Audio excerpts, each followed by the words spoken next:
Welcome to Sweet Life Beat Life. We hope this video helps. In this video, I will show how to make bread Gulab Jamun. Begin by gathering bread, milk, flour, sugar, oil, and your favorite flavorings.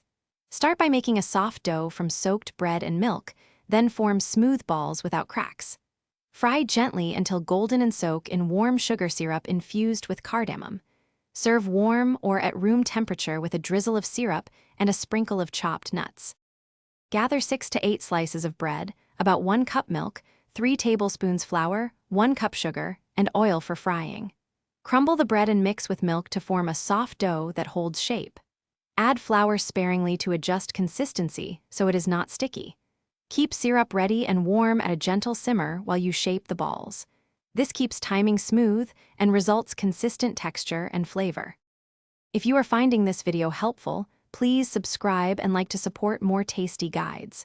Quick recommendation: pick up Little Tree's black ice to keep your car smelling fresh after grocery runs or kitchen experiments, because life is too short for a stinky car.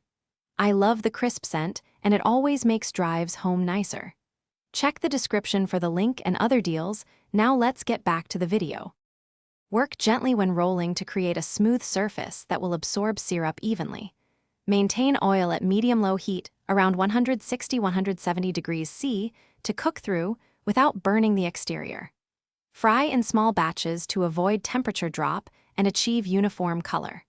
Warm syrup should be ready so the fried balls go straight into it.